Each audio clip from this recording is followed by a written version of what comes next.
First question goes to Dan Savage, OrlandoMagic.com.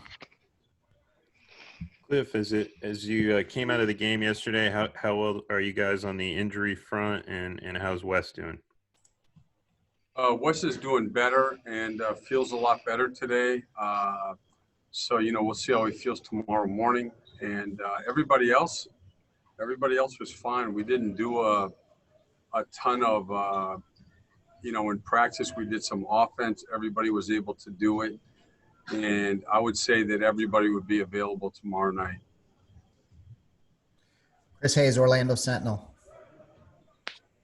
Cliff, how well did you think J.I. and Markel recovered after last night physically? And then how do you see using your lineup in the next game? Yeah, they both said that they feel fine today, and the stuff that we did, they were involved in. So, we'll do the same thing. I'll sit down with David tonight and Lindsay, and they'll have a better idea then of where the guy's at, and then how much they'll be available tomorrow. Josh Robbins, The Athletic. Steve, I don't believe that the second unit that you used late in the first quarter and early in the second quarter was one you used much at all during the previous 65 games. What is your sense about how that group meshes and what that group brings to the table and doesn't bring to the table? Well, yeah, no, it's not a group that we had played a lot. They played some together in preseason, and we're, as you guys know, I mean, this is different because, just with guys in minute restrictions, and it's hard to get everybody with the groups that you'd want. So we're, again, we're going game by game, but they did a good job last night in the first half. And, we struggled with that group in there in the second half, but, they haven't played as much together, and we'll just continue to work through it. And a lot of it is also, you've got to figure out, the beauty of playing groups is the offensive end, where you find ways they can play together, combinations of things, and that's what we're searching for with that group right now. Dante Marcatelli. Hey, Cliff, Evan Fournier was having a career year before the hiatus. What did you see from him yesterday? Looks like he picked up where he left off. How was he able to be successful yesterday for you? He scored a lot of different ways, and he had 7 or 8 drives into the paint where he made good plays, both for himself and for his teammates. He had a great backdoor cut from AG. He had really good energy. He found open spaces, and he made shots. And he has had a terrific year, and he worked really hard. He's one of the guys that was able to be in Orlando, was there every day in Amway, and he played well yesterday, got off to a great start, and I'm confident he'll continue to play at that kind of level. Philip Rossman-Reich, Orlando Magic Daily. Hey, Coach. The starting group kind of struggled at the beginning of the game yesterday. They struggled a little bit during the scrimmages too. Obviously, it's without Markel, who's usually with that group. But what does that group have to do to start games better, and how important is it for that group to get off on the right foot moving forward? Yeah, and they didn't play well in the first quarter defensively. They played well offensively, but they were. That was our best group in the game yesterday. Were our starters. They scored well both times they were in, and then in the second half they were terrific on defense too. So I thought they played better in Denver, and then last night again, particularly in the third quarter, that was their best stretch of play. Josh Cohen. Hey, Cliff, can you talk about what James Ennis has meant to your team ever since he arrived in February? Oh, natural competitor, great energy. He can guard a lot of different people. obviously you see he's got a real knack for playing without the ball. And you know what? He's a good three-point shooter. And the more comfortable he gets, the better he plays. But he also, he's like a glue guy to me. You know, he brings a lot of intangibles to your team.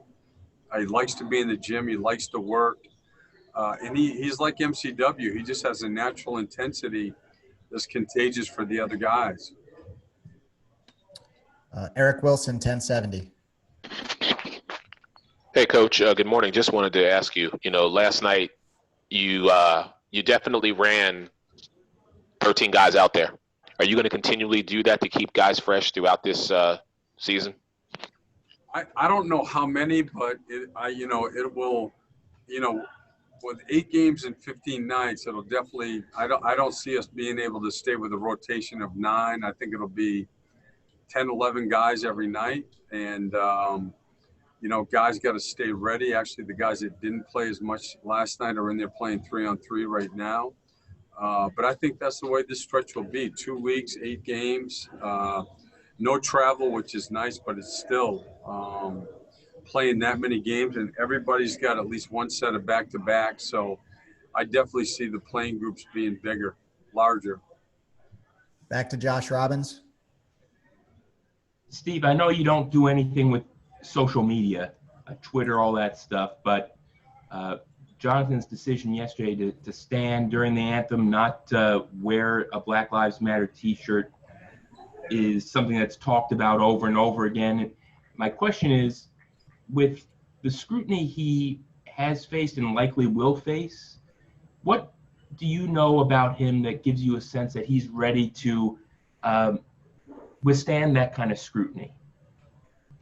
Well, because Jonathan, I think you guys know him, but Jonathan has I think a maturity level about him. And I think, like all of us, constantly in self-reflection about, how he views the world, who he wants to be. Obviously, he's very spiritual, and he puts he's a deep thinker, and so I think that I think for someone his age, I think he's incredibly comfortable with who he is, what he believes in, and where he stands, and what he stands for, and those are all the things that will allow him to, I think, handle any sense of whatever, scrutiny or whatever. Being comfortable with who you are and what you do is such a big part of being happy in your life. And again, he works at that, and again, he's going to get the support from everybody here. We all support him. He's a special person, and again, he has the mental makeup to be able to handle this. Chris Hayes. Hey, Cliff, can you talk about Mo's progress a little bit, him playing just 4 minutes last night, and was that a reflection of how well Kim Birch played? And can you just talk about that? Well, Kim did play. Kim was terrific last night.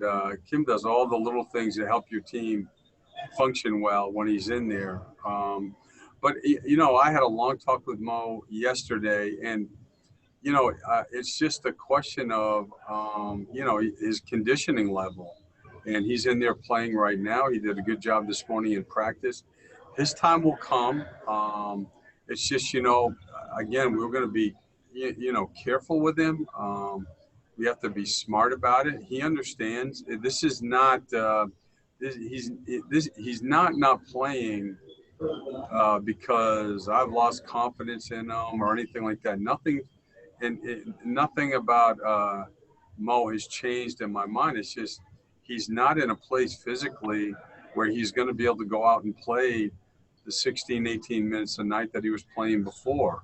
Like I said, we had a good talk, and he understands, and we're all working on a plan so that his fitness can get better. And Cliff, just a little bit off topic. I know you're a soccer fan. Were you able to pay attention to Orlando City's win last night? You know what? I looked up the score a couple of times. With these games coming up, Chris, as you can imagine, I watched our game, and then again, And then I was on Sacramento film, but I know that was a great win for our team. Thank you. Aaron Goldstone. Cliff, that was going to be my question. You know, did you have a chance to watch Sacramento last night? And what is your team going to have to do execution-wise to slow down De'Aaron Fox? Well, I think we're going to have to be aggressive with him at times in some of the coverages. And then like the pick and roll part. Then the other part, the transition part is, you know, he's like a John Wall. You know, everybody's got to be back. You're going to have to build a wall, and you can't let him get to a basket. I mean, if there's a seam there, he's going to crack it. He has incredible open court speed and a knack for getting in between the seams in your defense. And if he scores 6 or 8 points in transition, those are the games he's going to have a big night. Philip Rossman-Reich. Hey, Coach, just kind of getting back a little bit to those glue guys like James, like Kem, like Wes, like MCW.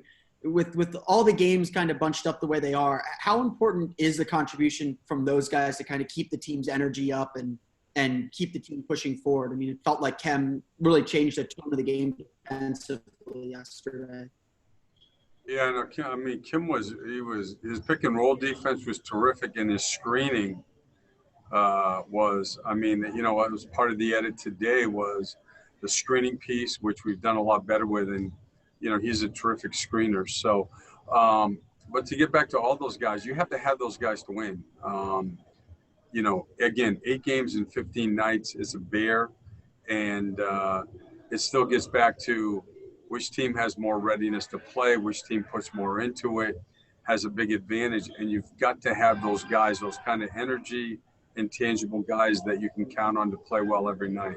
The other thing I would say about those 4 guys, it's a lot more than energy because they play with great purpose also. So we're organized and we execute well when they're out there. Okay, time for a couple more. Dan Savage. Cliff, when you talk about complementary pieces in the NBA, the Kings backcourt, how well do Fox and Bogdanovich complement each other? And, how difficult of a combination is that to figure out a way to slow down?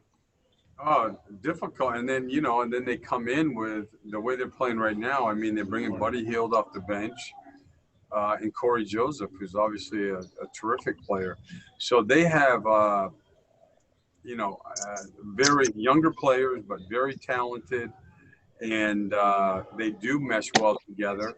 And they do a lot of different things. They're very well coached. They're very creative offensively. So they score in transition. They've got a pick and roll game. They do a lot of different things with player movement that are kind of unique to them. Okay, last one goes to Josh Robbins. Steve, we know how important balance is in the league. How do you try and get the message across that, all right, playing very well on offense is important and requires a lot of focus, but at the same time, your team cannot ignore or let up on the other end? Yeah, no, Josh, I agree. That was the conversation today. We got off to a really bad start defensively. We played 2 terrific quarters. They scored 43 in the second and third. Our defensive numbers for the game are misleading because, the fourth quarter we were so bad at both ends of the floor. We had stretches where we did a lot of good things, and we're going to have to put 48 minutes together tomorrow to have a chance. Sacramento can really score. Okay, thanks, Cliff.